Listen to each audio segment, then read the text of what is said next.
India में एक 16 साल का लड़का जब पहली बार जिम जाता है तो खुराक के पर्सपेक्टिव से उसके पास 3 ऑप्शंस होते हैं। सबसे पहला तो ये कि वो जिम जाने के साथ साथ नॉर्मल घर का खाना ही कंटिन्यू करे, जैसे रोटी, सब्जी, दाल, चावल और सैलेड एक्सेट्रा। दूसरा ऑप्शन ये है कि वो घर के खाने के साथ साथ मसल रिकवरी के लिए कुछ एक्स्ट्रा सप्लीमेंट्स भी ले, जैसे वे प्रोटीन, BCAA और क्रिएटिन। तीसरा और डेंजरस ऑप्शन उस लड़के के पास ये है वेट। तीसरे ऑप्शन के बारे में बात करने से पहले दूसरे ऑप्शन के बारे में एक बात आपको क्लियरली ये भी पता होनी चाहिए कि जनरली मार्केट में एक टर्म यूज होता है पाउडर वाली बॉडी या डब्बे वाली बॉडी। असल में होता यह है कि कंपैरेटिवली फिट इंसान जब कहीं से गुजरता है तो चाय और सुट्टा हाथ में लेके 4 तोंद वाले चंपू बहुत आसानी से कमेंट कर देते हैं कि अबे इसने तो पाउडर खा खा के बॉडी बनाई है। अबे गधों, तुम्हें फंडामेंटली ये भी नहीं पता कि तुम पाउडर वाली बॉडी बोल किसे रहे हो। 16 साल के लड़के के सामने दूसरे ऑप्शन वाले टेबल पर ये जो वे प्रोटीन रखा है, डब्बे वाली बॉडी बोलते वक्त जनरली लोग इस डब्बे की बात करते हैं। Most importantly healthy human being के लिए सेफ टू ईट है। खैर, इस लड़के के सामने तीसरा और सबसे खतरनाक ऑप्शन जो उसे कभी नहीं चूज करना चाहिए वो है ये स्टेरॉइड्स वाला। आपको क्लियरली बता दूं कि इस टेबल पर रखी हुई हर चीज स्टेरॉइड्स नहीं है। स्टेरॉइड्स अलग होते हैं और PEDs यानी परफॉर्मेंस एनहेंसिंग ड्रग्स अलग होते हैं। मार्केट में हद से ज्यादा यूज होने वाले ये टर्मिन और एम्प के इंजेक्शंस स्टेरॉइड्स नहीं है, ये परफॉर्मेंस एनहेंसिंग ड्रग्स हैं। ये वर्कआउट करते टाइम आपके परफॉर्मेंस को एनहेंस करते हैं। एक एक करके इन दोनों की ही बात करेंगे क्योंकि ये दोनों ही यंग इंडियंस की जान ले रहे हैं। लेकिन शुरुआत सबसे पहले स्टेरॉइड से करते हैं। स्टेरॉइड्स और प्री वर्कआउट से हमारी बॉडी को एक अच्छा खासा बूस्ट मिलता है क्योंकि इन चीजों में DHEA और टेस्टोस्टेरोन बूस्टर्स होते हैं। लेकिन टेस्टोस्टेरोन का इंबैलेंस हमारी बॉडी में DHT इंक्रीज करके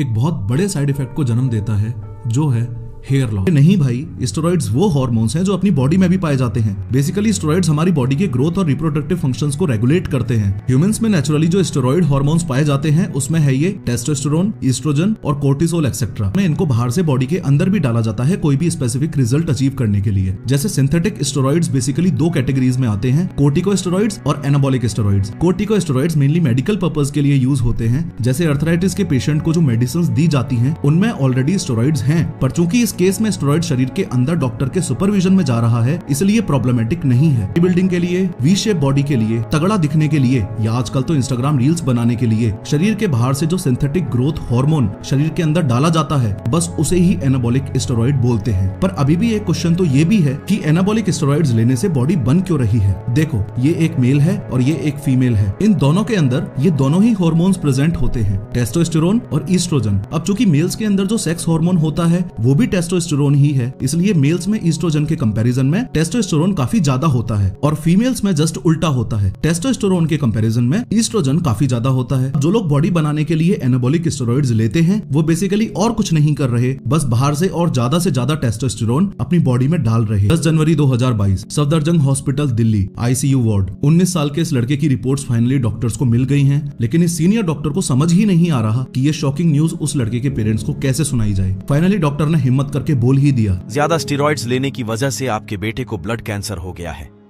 फिर 2 दिन बाद मेरी रिपोर्ट आई, बड़े बड़े डॉक्टरों ने देखा तो सबने पढ़ के एक ही रिजल्ट निकाला कि मुझे स्टेरॉइड की वजह से ब्लड कैंसर हुआ। अभिषेक ने 17 साल की एज में ही बॉडी बिल्डिंग कॉम्पिटिशन्स में पार्टिसिपेट करना शुरू कर दिया था। इसी कंपटीशन में अभिषेक एक बंदे की बॉडी से बहुत ज्यादा इंस्पायर हुआ। बंदे ने अभिषेक को स्टेरॉइड्स लेने की सलाह दी। चौंकाने वाली बात यह है कि उसने 17 साल के अभिषेक को 4 स्टेरॉइड इंजेक्शंस और बहुत सारी टैबलेट्स खाने को दी। ये देखकर आपके होश ही उड़ जाएंगे कि ये सारे स्टेरॉइड्स वो एक ही इंजेक्शन में एक साथ डालकर अभिषेक को लगाता था। कुछ के घुटनों में दर्द होना शुरू हुआ। फॉलोइंग दिस हॉस्पिटल में सारे टेस्ट करवाने के बाद ये पता चला कि उसे कोई छोटी मोटी बीमारी नहीं बल्कि एक जानलेवा बीमारी ब्लड कैंसर है।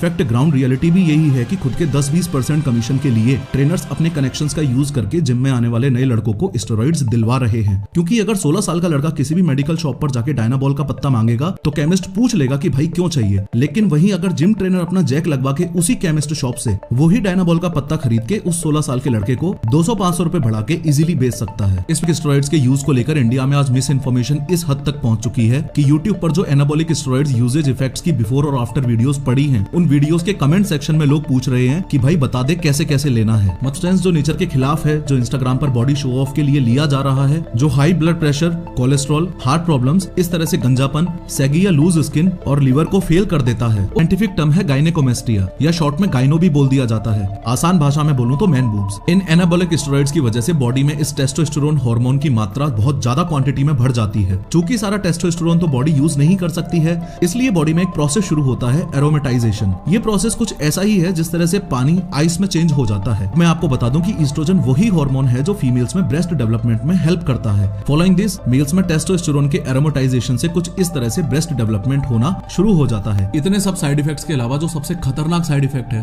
अब उसको समझो। ये हमारा ब्रेन है। इस ब्रेन में ये है हाइपोथैलेमस, जो कि हार्मोन्स के सिक्रीशन को कंट्रोल करता है। ये हाइपोथैलेमस एक हार्मोन रिलीज करता है, GnRH, यानी गोनाडोट्रोपिन रिलीजिंग हार्मोन। इस GnRH का काम है ब्रेन में मौजूद इस पिट्यूटरी ग्लैंड से ये दो इंपोर्टेंट हार्मोन्स रिलीज करवाना। पहला तो LH यानी कि ल्यूटिनाइजिंग हार्मोन, और दूसरा FSH यानी कि फॉलिकल स्टिमुलेटिंग हार्मोन। मेल्स में इस LH का काम है इस टेस्टिस से टेस्टोस्टेरोन हार्मोन का प्रोडक्शन करवाना, और इस FSH का काम है स्पर्म प्रोडक्शन में हेल्प करना। चूंकि स्टेरॉइड्स लेने की वजह से बॉडी में बहुत ज्यादा मात्रा में टेस्टोस्टेरोन आ चुका है, तो ये हाइपोथैलेमस इस GnRH हार्मोन को प्रोड्यूस करना बंद कर देता है। फॉलोइंग दिस, नेचुरल टेस्टोस्टेरोन का प्रोडक्शन ना के बराबर हो जाता है। ये सुनकर तो आपके होश ही उड़ जाएंगे कि स्टेरॉइड्स लेने के कुछ ही दिनों में स्पर्म प्रोडक्शन डिक्रीज हो जाता है और टेस्टिकल्स भी श्रिंक होना शुरू हो जाते हैं। एक रिसर्च के अकॉर्डिंग 27% लोगों को इरेक्टाइल डिसफंक्शन और 57% लोगों को डिक्रीज्ड सेक्स ड्राइव भी फेस करनी पड़ती है। एक चौंकाने वाली बात यह भी है कि इस रेस में सिर्फ मेल्स ही नहीं बल्कि फीमेल्स भी शामिल हैं। सबसे पहले तो ये समझो कि फीमेल्स में टेस्टोस्टेरोन बहुत ही कम क्वांटिटी में मिलता है। जब फीमेल्स अपनी मसल्स बिल्ड करने के लिए ये स्टेरॉइड्स लेना शुरू करती हैं, तो उनकी बॉडी में बहुत ज्यादा मात्रा में टेस्टोस्टेरोन की अवेलेबिलिटी होने लगती है। फॉलोइंग दिस, उनकी फीमेल कैरेक्टरिस्टिक्स खत्म होने लगती हैं। शॉकिंगली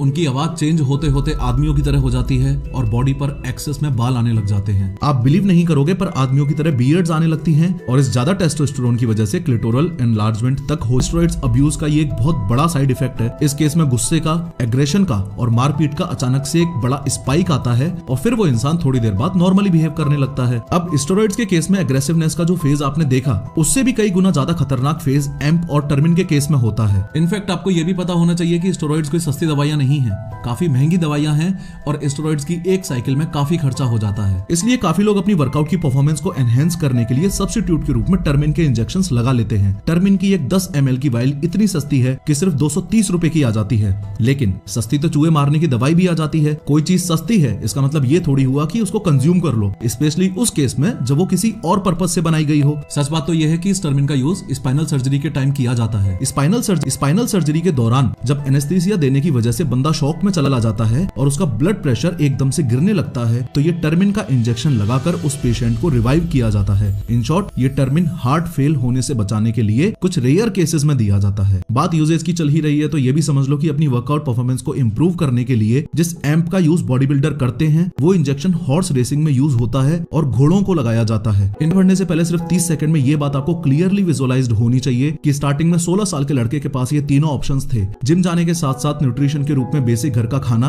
दूसरा ऑप्शन ये था कि घर का खाना प्लस कुछ एक्स्ट्रा सप्लीमेंट्स, और तीसरा और लास्ट ऑप्शन था जल्दी से बॉडी बनाने के लिए स्टेरॉइड्स का भी यूजेज। अब स्टेरॉइड्स के यूजेज वाली कैटेगरी में हमने क्लियरली समझा कि सब कुछ स्टेरॉइड्स नहीं होता। स्टेरॉइड्स अलग होते हैं और परफॉर्मेंस एनहेंसिंग ड्रग्स अलग होते हैं। उसमें भी हमने ये समझा कि स्टेरॉइड्स दो प्रकार के होते हैं, कोर्टिकोस्टेरॉइड्स और एनाबॉलिक स्टेरॉइड्स। कोर्टिकोस्टेरॉइड्स तो वो हो गए जो डॉक्टर्स खुद पेशेंट्स को लेने के लिए बोलते हैं और मेडिकल यूज में आते हैं। एनाबॉलिक स्टेरॉइड्स तो वो हो गए जो बॉडी बिल्डर्स अपने टेस्टोस्टेरोन हार्मोन को इंक्रीज करने के लिए लेते हैं। थोड़ा सा अगर पीछे चला जाऊं तो ये जो दूसरी कैटेगरी है पीईडीज की, एम्प और टर्मिन इसमें आते हैं। ये पूरा विजुअलाइजेशन आपको अच्छे से क्लियर होना बहुत ज्यादा जरूरी था। एम्प और टर्मिन को आप ऐसे समझो कि ये प्री वर्कआउट की तरह ही यूज किए जाते हैं। असल में होता ये है कि जब आप एक्सरसाइज करते हो तो मसल्स में ऑक्सीजन की कमी हो जाती है। इस ऑक्सीजन की कमी की वजह से मसल्स में एक एसिड बनने लगता है जिसे बोला जाता है लैक्टिक एसिड। इनफैक्ट से ही कोई बंदा एम्प का इंजेक्शन लेता है तो ये एम्प बॉडी में जाकर इन ब्लड वेसल्स को कुछ इस तरह से चौड़ी कर देता है जिससे मसल्स में ब्लड फ्लो इंक्रीज होने लग जाता है और साथ ही ऑक्सीजन और दूसरे न्यूट्रिएंट्स भी एक्स्ट्रा अमाउंट्स में मसल्स को मिलने लगते हैं। इनफैक्ट जब ये एम्प घोड़े को लगाया जाता है तो उसके मसल्स में भी ब्लड फ्लो कुछ इस तरह से इंक्रीज हो जाता है। फॉलोइंग दिस, वो घोड़ा और ज्यादा स्पीड से भाग पाता है और उसके जीतने के चांसेस भी बढ़ जाते हैं। रिपोर्टेडली घोड़ों को उनके हर 100 kg वेट पर 2.5 ml एम्प ही दिया जाता है। लेकिन अपने इंडिया में जिम्स में ये हालत हो रखी है कि अननोइंगली बहुत हाई इंटेंसिटी वर्कआउट करने के चक्कर में 3 से 4 ml तो लोग एक बार के डोज में ही ले रहे हैं। सबसे इंपॉर्टेंट कैच ये है कि टर्मिन और एम्प लगाने से जो पंप आपको चाहिए था वो आए ना आए, पर एक चीज जो जरूर आएगी वो है खराब सेक्सुअल हेल्थ। एम्प और इरेक्टाइल डिसफंक्शन की कंडीशन भी क्रिएट हो जाती है। इसके अलावा कुछ इस तरह के विजुअल हेलुसिनेशंस होने लगते हैं। बंदा हमेशा ही कंफ्यूजन के स्टेट में रहता है। काफी सारे लोगों ने तो ये भी बताया है कि कंफ्यूजन इतने लेवल पर बढ़ जाता है कि उन्हें यही याद नहीं रहता कि वो क्या एक्सरसाइज करने के लिए जिम में आए थे। 100 बात की एक बात यह है कि अगर ये 16 साल का लड़का सिर्फ फिट रहने के लिए जिम जाता है और हाई इंटेंसिटी वर्कआउट करता है तो ये सेकंड वाला ऑप्शन ही उसके लिए बेस्ट ऑप्शन है। ये स्टेरॉइड्स वाला ऑप्शन तो उन लोगों के लिए है जो बॉडी बिल्डिंग कॉम्पिटिशंस फाइट करते हैं और प्रॉपर गाइडेंस के अंडर स्टेरॉइड्स लेते हैं। एंड मोस्ट इंपोर्टेंटली जो लोग स्टेरॉइड्स लेते हैं वो सब यंग इंडियंस को ये बात खुल के बताएं कि वो साइकिल्स पे हैं, नेचुरल नहीं है। इट्स टाइम अपने आप को नेटी नेटी बोलकर यंगस्टर्स को गुमराह करना बंद करो। जितना फोकस बॉडी दिखाने पे लगा देते हो उतना ही फोकस अवेयरनेस पर भी करो और यंगस्टर्स को बताओ कि स्टेरॉइड्स के बहुत सीवियर साइड इफेक्ट्स भी हैं। नेशनल लाइब्रेरी ऑफ मेडिसिन ने जून 2018 में एक रिसर्च की थी जिसमें क्लियरली बताया था कि स्टेरॉइड्स लेने वाले हर 100 में से 27 लोगों को इरेक्टाइल डिसफंक्शन या कोई सीवियर सेक्सुअल डिजीज है और ये